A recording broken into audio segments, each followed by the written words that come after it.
Real quick, this is going to be a spoiler-filled review for Avatar: Fire and Ash, so if you don't want any spoilers, then go away. Leave.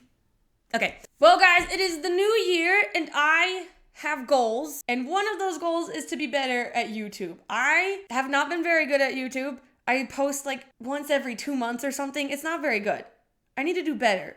I'm gonna be better, Senator. You've got to do better, Senator. So, first review of the year is going to be Avatar: Fire and Ash. I posted a short video with a quick review of it, but I want to go into more detail and more depth of this movie and my thoughts on it. So, also on that short video, one of you commented that I should do a response video to some YouTubers that didn't like the movie. And at first I was like, I don't really want to do that, because listening to people that hate this franchise is just so exhausting, because their arguments are so lame, in my opinion. But I did go and watch Jester Bell's video on it, and I will bring up counter arguments. But first I'm going to give you my take on this movie, because that's what I do here. This is Kate's Takes. That's the name of the movie. So Avatar: Fire and Ash, it was great. 5 out of 5 stars plus a heart, so it's basically 6 out of 5 stars. That's how I rank things. I'm just going to quickly go through the things that I loved about the movie, things that I didn't really like, if there are any. So first, we're just going to go through the things that I really liked. The first thing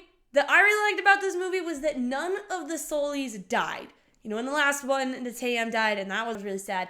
I thought that maybe they would kill Jake. Not really. I actually thought that they wouldn't, but I feared that they would. A lot of people in my family said that he was gonna die. They were trying to convince me that obviously he's gonna die in this one, and that I shouldn't get my hopes up, because it's gonna just be another Ilsa Faust situation again. Luckily, it was not, and I was right, and he didn't die, and Neytiri didn't die, and none of the Solis died. So that was really good. That was great. The reason I figured he wouldn't die was mostly because the death of Natam was such a recent event, and this movie was going to be dealing with the family's grief over that death. So it just didn't make sense, story-wise, for the focus of the story to be surrounding these characters as they grieve and learn to move on from this death, to then just be hit with another major loss in their family. That's a big reason why I figured Jake and the rest of the Soli family would survive this movie. Can you imagine how big of a bummer it would be if we watched this family grieve the loss of their son and brother, and they learn to move on, and they learn to grow stronger together, and they learn to overcome this, and then at the very end be hit with another death? That would be too much, James Cameron. So needless to say, I was very happy at the end of the movie when they all survived and they all made it through. I thought for sure, though, at this final fight with Quaritch and Spider and Jake, when Spider was trying to put the arrow back in the crossbow, I was like, oh man, something's gonna go wrong, and he's gonna accidentally shoot Jake, and Jake is gonna die, and it's gonna be so stupid and so dumb. That didn't happen though, thank goodness. I was scared though the entire time. I had to go back and rewatch this movie because it was so good. It was a lot nicer the second time because I didn't have to stress about whether or not Jake was gonna die. In every single scene, I wasn't just like, oh, this is it. I am so scared. So it was nice, not to feel so stressed about it the second time. Thing number 2 that I really liked about this movie was Loak's story and his character arc in the last one, in number 2. He's very rebellious. He really wants to prove himself. He has to live up to this amazing golden child, his older brother. And so in this one, I was really hoping, and what we could see from the trailers, what it seemed like he was going to really step it up and take charge and be the leader that Natam was, and since Natam's gone, he's gonna fill in that role. There was one scene that really bothered me the first time, but the second time around, I was like, oh, that's actually not that bad. It was the scene where they're running away from all the Ash people, the Ash clan, and they finally, get away from them, and they're trying to figure out a plan, and then Kiri's like, Loak, what do we do? And then he's like, why do I have to be in charge? I remember when he said that line, I immediately turned to my sister, and she was already looking at me, and we were both like, what? Why do you have to be in charge? Come on, dude. Step it up. Hey, be a man.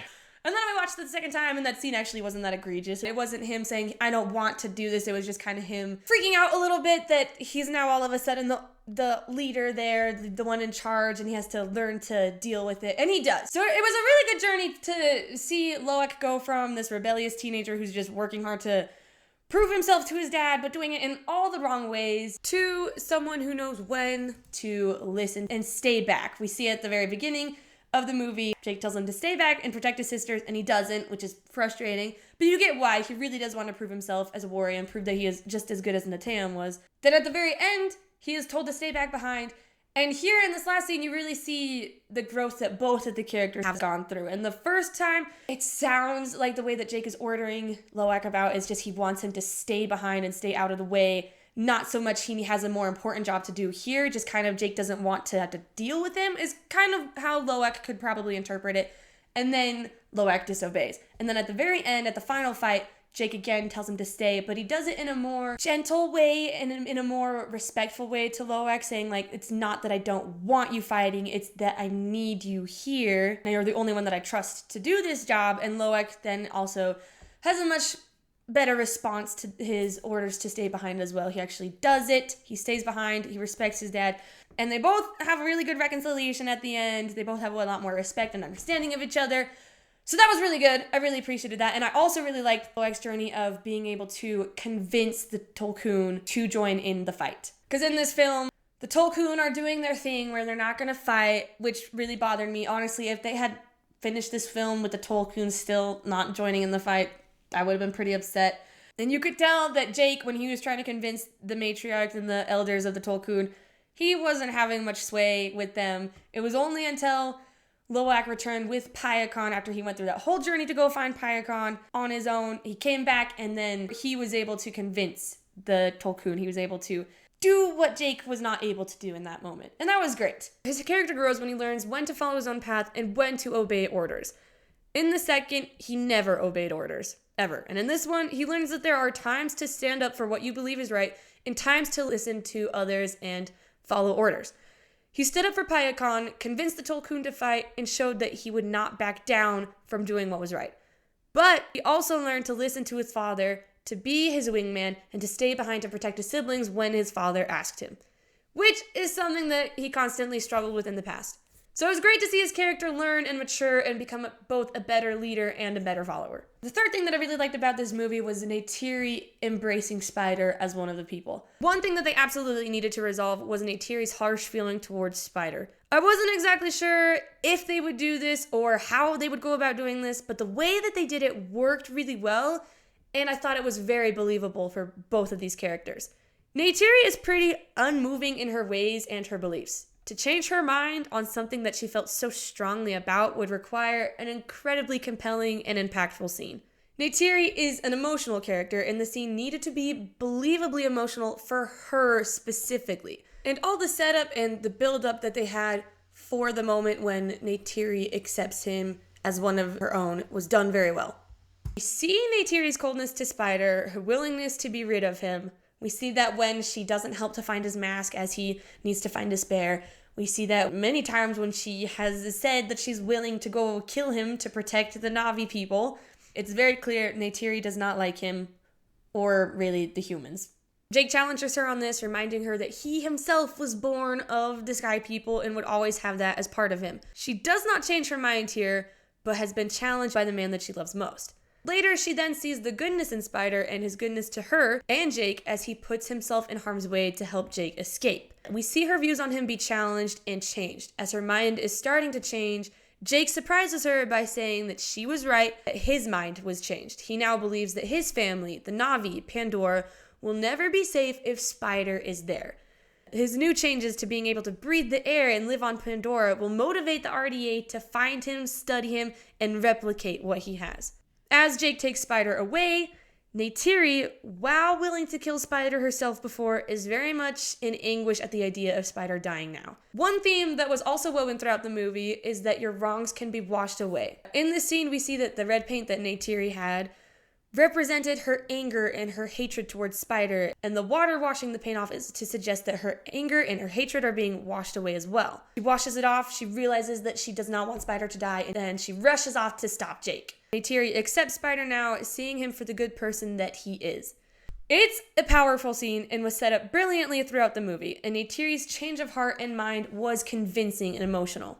And before this scene, another thing that I really liked was the rescue scene. This might be my favorite scene in the entire movie. Neytiri comes to rescue Jake, spiders there to also rescue Jake. And then you have this marine biologist, Ian, who also wants to rescue Jake. So they're all coming in, trying to help him escape in their own ways. Neytiri has always been so cool in all of these movies, and this was just another scene to really showcase how awesome she is. Also, nice to know that she used the Ash Clan's war paint as a disguise. I remember seeing that in the trailer and thinking, shoot, I think what they're gonna do here is have Neytiri's hatred towards the Sky People be so intense and so fierce that she will join the Ash Clan people for some part in the movie as they're attacking the humans or something like that. I was so afraid they were going to do something like that. So it was a huge relief on my mind to know that she was just using it as a disguise in this scene. Fifth thing that I really liked about this movie, which I kind of already talked about, was the Tulkun joining the fight. It was rather frustrating seeing that the Tulkun had the ability and the strength to be powerful fighters, but would simply just never join the fight. They explained why, and it made sense why, but also the Tulkun needed to change their ways because now they were facing this new enemy that were never going to back down until all the Tulkun were dead. So yeah, their ways needed to change. These creatures definitely needed to stand up against the hunters before they were all just completely wiped out. I really appreciate that this issue was addressed and resolved in this one. And I am mad jealous of all these characters that have these space whales as best friends. I want one! And then thing number 6 that I also really liked about this movie was the Soulies coming back together at the end. It was awful. For me, just having the whole family be split up for like this whole movie. I didn't like that. This movie was incredibly painful, emotionally speaking. During the marketing of this film, James Cameron and the actors had warned us that this movie was going to be as such. And boy, they were not lying. You're gonna suffer, but you're gonna be happy about it. This poor family went through so much in this movie. They're already dealing with the loss of Neteyam, and that is driving them apart. Loak feels guilty that his actions led to the death of Neteyam. Jake feels angry and helpless. Losing Neteyam showed that he was not able to protect his family, no matter how hard he tried. Neytiri was feeling alone and lost without her clan forest and her father's bow. All these characters are going through so much turmoil, and some were growing apart when they needed to grow stronger together. As a fan of all these characters, this movie had so many gut punches. Loak and Jake fighting, Jake blaming him for Neteyam's death and not wanting to go talk to him. Loak losing Payakan as he was outcast. Jake asking Neytiri if she hated the human part of him, and Neytiri not denying it immediately. Jake getting arrested and potentially seeing his wife and family for the very last time. It was a lot, dude. It was a lot. But the family learned to come back together and learn to be stronger together again. It was great. It was amazing. I'm really glad that they kept in this family as our fortress line and theme throughout the movie. I'm a really big fan of that line and that sentiment, and I'm glad that the Soulies grew stronger together and they didn't end this movie with them still having unresolved feelings of hatred or guilt or anger to anybody. I'm glad that everything was resolved. They're all back together. They're all good. And if James Cameron never does Avatar 4 or 5, then this is a really solid ending. And then thing number 7 is a really small thing, but I just love that you see the habits and mannerisms of Jake and Neytiri in their kids in these movies. In this scene where Neteyam does this little like squint, I swear you see Jake do that. And then this moment when Loak snarls and hisses, it sounds exactly like Neytiri. Anyway, that's a small thing, but I really loved seeing it. What things did I not like about this movie? Nothing. It was great. It was amazing. There was nothing wrong with it. Okay, but the Ash Clan was really weird. You guys are weird. Farong was weird. I want the heart! She's got a real problem with hearts. She needs to calm down. Hey, no, stop. Just calm down. Don't do it. And Ronal dying was just such a big bummer. That wasn't cool. And her son. I didn't like that part of the movie. So I've talked about some of the things that I really like about this movie, given my general take on it. And now I'm gonna go on the defense. Defense! So I watched Jester Bell's video, and woof. Dude, she was so negative. Guys, is that what I sounded like when I did my Mission Impossible review? Because if so, I'm sorry. I tried to make it a little bit funny. I was really upset about the movie because I was very invested in that franchise. But I didn't mean for the video to just be a big downer. I regret nothing, though. Anyway, Jester Bell, she was not happy about this movie, or this franchise, or James Cameron, or the fact that people are enjoying this movie and it's doing well financially and people like it. She just wasn't happy. She was very negative. And I don't know why. Most of the complaints and arguments that she threw against the movie and the franchise were basically just the same things that we've been hearing about this franchise for the many, many years that it's been around. Which is kind of what I expected. I didn't really think she was going to have any crazy new arguments against the movie that I haven't heard before, because everybody's arguments are just the same. And I think they're lame. Part of me knows that I do not need to defend these movies because, well, you know, they've done really well financially. They do have a large fan base of people that enjoy them and want to watch them. So there's really no need to try to talk back to the naysayers that are just so mad or disappointed that this franchise is succeeding. But I'm going to anyways because I really like these movies. I really like this franchise, and so I really want to defend them. Argument number 1 is visuals do not make a movie. Yeah, you're right. A movie does need more than just visuals. But the way that they say it sounds like visuals are not important at all to a movie. It's no secret that the visuals are a major part of these movies and this franchise's success. And they are incredible. I mean, the sequel took so long to come out because the technology that James Cameron wanted for the water didn't exist yet. They had to create that. These movies are groundbreaking in the visual effects department, and the wait that we had for Avatar 2 definitely paid off. Disney released a documentary of the making of The Way of Water, and I just watched that, and it was so interesting. The amount of work that was put into these movies and the amount of care and effort that James Cameron puts into it is amazing, and it definitely shows in the movie. The visuals are amazing, but they are not spectacle for the sake of a spectacle. They are used as a tool to enhance the story. The argument, visuals don't make a movie, is true, but they are such an important component to movies and can enhance them significantly. Movies are a visual medium. Visuals are important and can help with the storytelling. And Avatar uses that tool masterfully. The world building, the performance capture, the creatures all add to the story. The characters in these stories are intricately connected to the world that is created. They interact with the forest, the water, the creatures that make their stories and personalities unique and emotionally compelling. Without these visuals, the story would not be the same. The world would lack the amount of life and detail that makes it so fascinating and beautiful. The characters are directly connected to this world, and thus, if this world lost the detail that it had, those characters would lose that same amount of life and detail. And you can say that the visual effects don't need to be as expensive or detailed in order for the emotional impact to hit the audience. Other movies have crafted great stories with much less. And that is true, but this particular story works really well because of the level of detail. An important aspect of this movie is how much love these characters have for the world of Pandora and how connected they are to it. The creators want the audience to feel the same appreciation for this world that these characters do. Creating it to be as lifelike and real as possible allows the audience to see the beauty in the small details of this world. This helps us to understand these characters more and feel what they feel. I love the world building and how it is directly connected to the people in the movie and their stories. I think it's a lot of fun and allows for a unique and compelling story. There are definitely movies where the visuals do not add to the story, or the creators thought that visuals were enough alone to create a good movie. Some examples that I can think of include Godzilla vs. King Kong or the Transformers movies.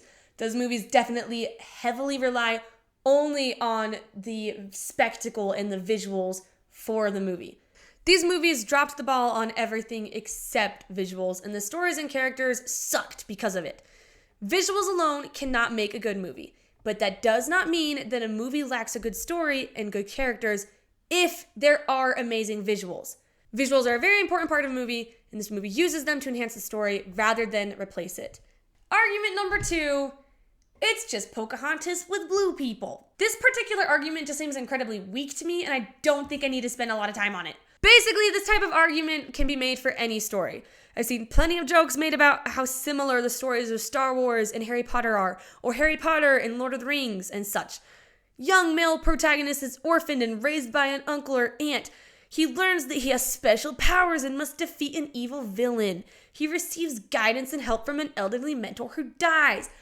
Wait a minute, it's the same story! No! This can be done to any story. You can boil it down to a very basic premise, take some similarities, compare it to another movie and say, oh my gosh, it's the same! Tomato, tomato. Number 1, nothing is completely original. I feel like people sometimes forget that. There is no such thing as an original movie. Everything has similarities to other stories. And number 2, why is this bad? Why is this such a bad thing when two stories share some similarities? I don't understand what the issue is. People throw that out there like, oh, it's similar to Dancing with the Wolves, or oh, it's similar to Pocahontas. It has a lot of basic plot points that are the same. And? You see the problem? No, I don't. Why do we need to talk about this? This movie is not exactly the same shot for shot as Pocahontas. There are major differences. What are we talking about here? Before we move on, actually, I saw this one really hilarious comment on Jester Bell's video. Someone commented and said, Avatar is a literal ripoff of Pocahontas. Cameron even based Neytiri's face on Pocahontas. It's so similar that questions have been raised around copyright. Okay. I'm sorry. That was the funniest thing I've seen in a while. No, Neytiri's face is actually based off of the actress that portrays Neytiri. It's performance capture, dude. It's Zoe Saldana's face. What are we talking about here? Have you never seen any behind the scenes of Avatar? Argument number 3 is also something I don't really want to spend a lot of time on. The argument that it's just a rehash. It's just the same as the second one. It's not the same. It's just the second half of the story. These two movies were filmed at the same time. These stories are two parts of a whole. So no, it's not the same. It's not rehashing it. It's just closing out everything that was set up in the first one. There were a lot of things in this third movie that paralleled things in the second movie. One specific one that my sister pointed out that I didn't notice the first time. Loak went to go find Payakan, and as he's out there searching, he gets attacked by deep-sea creatures, and then a Tulkun comes and saves him, defeating and killing that creature. And at first you think it's Payakan. There was a very similar scene in the second one where Payakan comes and saves Loak from a creature that's trying to kill him. So you think it's Payakan, and then you realize it's not Payakan. This is a different Tulkun. And this is the first time that we see a Tulkun other than Payakan actually fight back and kill something. So this scene was made very specifically to parallel that scene from the second movie, because this is the first time we see another Tulkun fight, and that was very significant. And it was done this way to kind of throw you off to think, oh, it's Payakan, but no, it's another one. There are other Tulkun that are willing to join the fight. Another thing that Jester Bell specifically mentioned that she said was the same was Spider's story and Spider's part in the movie was exactly the same. And it wasn't. In the first one, Spider is just stuck with the bad guys basically for the whole movie, and he's the one that needed rescuing. In this one, he's with the good guys for the majority of the time, and when he gets captured, he's the one that frees himself, and then he goes and rescues Jake. There are a few scenes that parallel and seem similar, but those are done on purpose to show the things that are changing in this world and the characters are growing and progressing in this story. Argument number 4 is that it's not worth watching. This is a more general argument that I find incredibly unfair, both to the audience and the movie. These movies have so much merit. They have good stories and characters that are worth watching. There is so much to enjoy from these movies, even if you aren't a fan of all of it. They are definitely worth watching. And I believe most people feel the same way. I believe that we just have a rather loud minority here that like to spin this negative narrative towards the Avatar movies. But people definitely still watch them because most of us genuinely enjoy them. So I just want to defend these movies a little bit, just say how silly I think some of these arguments are and how I think people that don't like the Avatar movies are really missing out, honestly. It irks me when people act like they're not worth beans. But that's it for today. Those are my takes on this movie. Let me know what you guys think. Let me know what you did or didn't enjoy about these movies. And let me know if you really want James Cameron to do 4 and 5. He's obviously not talking about it right now. He just released the third one. But I'm dying to know if we're going to get 4 and 5. If he doesn't do them, I would be fine with that. I think this third one had a really good conclusion. What I don't want to have happen is somebody else taking charge. That would suck. I am in the bandwagon of James Cameron or no one. I don't want anybody else taking over these movies. I don't think they would do it justice. I also heard that James Wan, a movie director, has said that he would be willing to take charge of the movies if Cameron doesn't want to. I didn't know who this was, so I looked it up and no! The majority of his filmography are horror movies. I don't want someone to step in and have their own little spin on the Avatar franchise or the Sully story and turn it into something akin to a horror movie. I don't want that. James Wan, thank you, but No. We only want James Cameron here. But let me know what you guys think, and I'll see you in the next one.